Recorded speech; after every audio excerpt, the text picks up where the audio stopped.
पाठशाला में अब सोशल साइंस की क्लास लेंगे। वक्त भी देखते रहिएगा भैया, कितना हो रहा है वक्त? 9:22 हो रहे हैं। तो अभी भी चैप्टर का मौका है ना? पढ़ूं अगली चैप्टर के बारे में जाऊं? हैं? अब ये चैप्टर तो हर घर की अभी परेशानी बनी हुई है। हर मम्मी इस वक्त दुखी है, हर पापा अभी टेंशन में है, और वो मम्मी पापा तो स्पेशली टेंशन में है जिनके पास लड़का है जवान। ये सोशल साइंस की क्लास है। इंदौर की सोनम रघुवंशी, उम्र कितनी थी? 24 साल। मेरठ में वो नीले ड्रम वाली मुस्कान, उम्र कितनी थी? 27 साल। पुणे की ये सिया गोयल, उम्र कितनी है? 20 साल। अरे 20 साल! ये वो जेनजी है जिसने रीलों से रिश्ते सीखे हैं, एआई से जज्बात सीखे हैं। नतीजा ये हो गया कि ये प्यार नहीं वारदात करते हैं, क्योंकि इन्होंने कमिटमेंट चैटबॉट से सीखा है। सहानुभूति सिर्फ कैप्शन में डालते हैं, जिम्मेदारियों को सुपर कार के एक्सेलरेटर पर पैर रखकर कुचल देते हैं। जहां अकाउंटेबिलिटी देखते हैं वहां से 9, 2, 11 हो जाते हैं। पुणे की सिया गोयल ने यही किया। पुणे के गोयल और अग्रवाल, 2 रसूखदार परिवारों ने एक रिश्ता तय किया। अब सुनिए, पूरी कहानी सुनिए।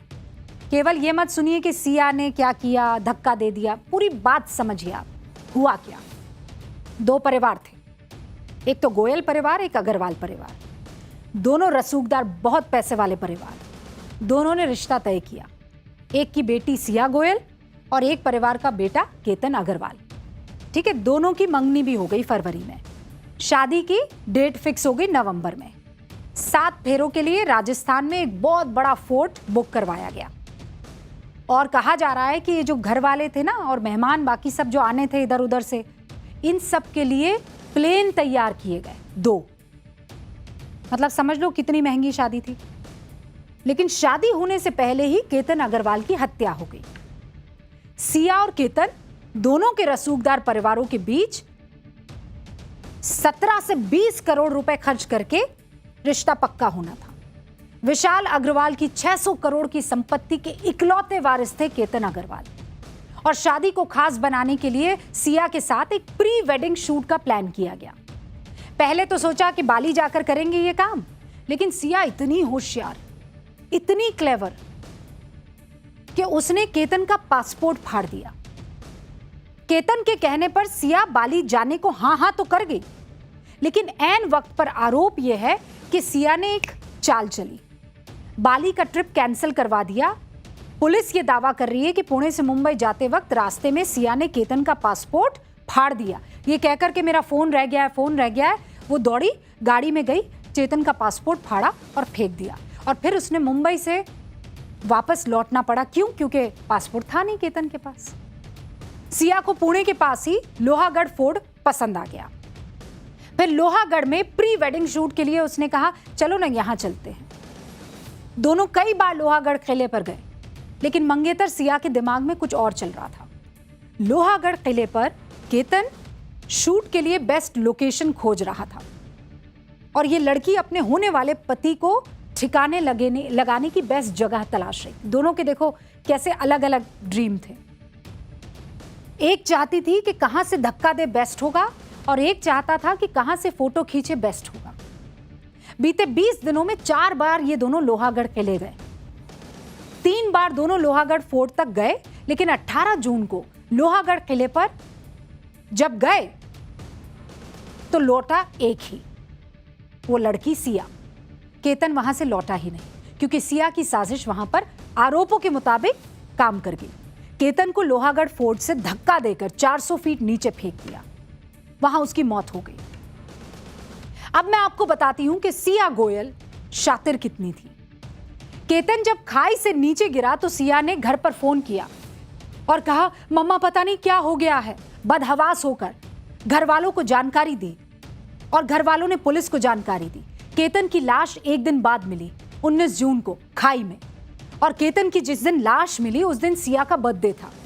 उस बर्थडे के लिए केतन पिछले 1 महीने से तैयारी कर रहा था। ये साथ में जो विजुअल चल रहे हैं इसमें देखना, ये देखिए, लड़का इतना मोहब्बत में डूबा हुआ कि उसके लिए बिल्कुल तमाम वो चीजें जो फिल्मों में दिखती है वो कर रहा है।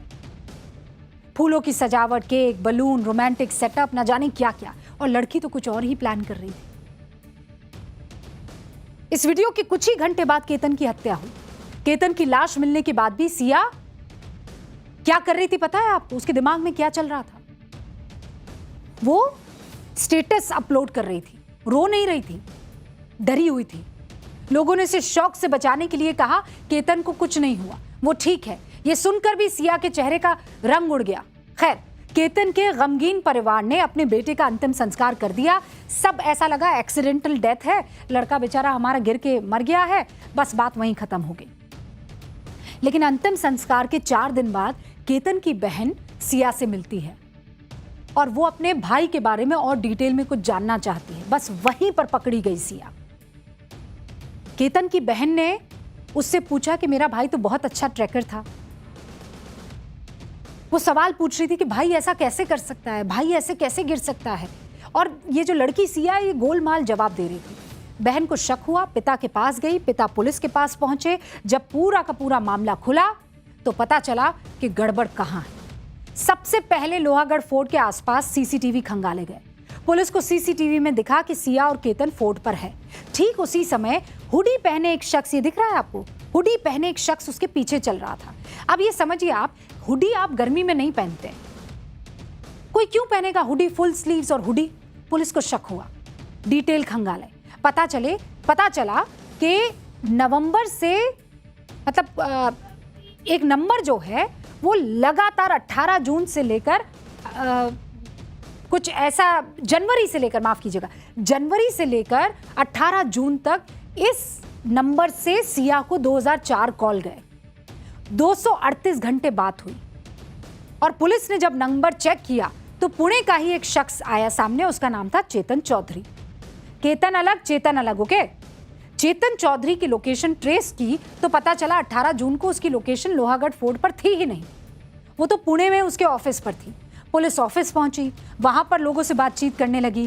फिर पता चला वहां पर एक मजदूर ने जो इस लड़के के साथ काम किया करता था, उसने बताया एक दिन भैया का फोन खराब हो गया था तो भैया मेरा फोन लेकर बाहर निकले थे। तो उससे पूछा कि तेरा फोन क्या है, नंबर बता। उस मजदूर से पूछा तो मजदूर ने अपना नंबर बताया। पुलिस ने उस नंबर की लोकेशन ट्रेस की तो क्या निकला?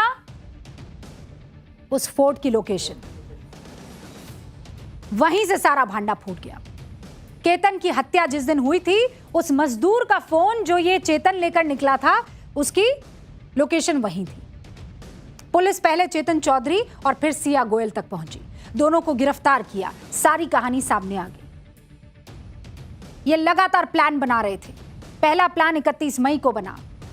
केतन को धक्का दिया उस लड़की ने, लेकिन वो झाड़ी में गिर गया और सिया ने बहाना बनाया कि नहीं, मैंने तो आपको इसलिए धक्का मारा क्योंकि पास में सांप था।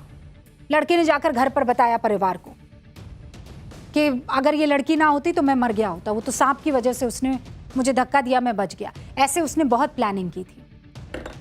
लेकिन इस पूरे घटनाक्रम के बाद जो सबसे बड़ा सवाल उठता है वो ये कि बहन, अगर तुम्हें शादी नहीं करनी थी तो घर पे बता देती ना, हत्या क्यों की? क्या कोई और दूसरा रास्ता नहीं था? रिश्ता तोड़ देती, शादी से इनकार कर देती, घर वालों का विरोध कर देती, दोनों बालिग थे, पुलिस की मदद ले लेती, सबसे कड़ा कदम उठाना था तो भाग जाती। लेकिन किया क्या? एक बच्चे की हत्या, 26 साल के लड़के को धक्का दे दिया।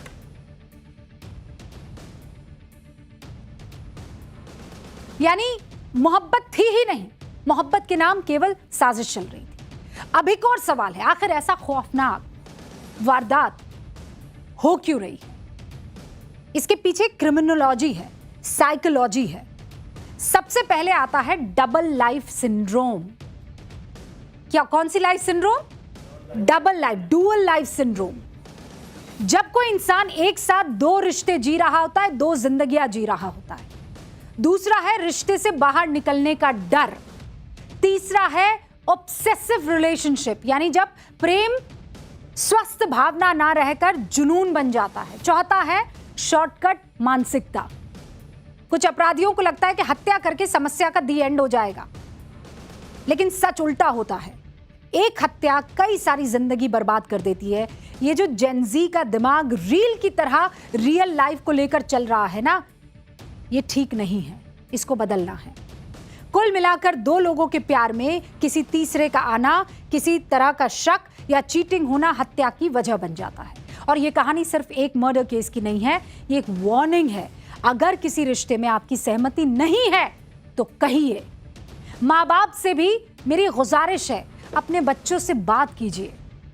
अपने दिल पर हाथ रखिए। आप लोग तमाम पेरेंट्स अपने दिल पर हाथ रखिए और ये पूछिए अपने आप से कि आपके बच्चों से आखिरी बार लगभग 20 से 30 मिनट बैठकर आपने कब बात की।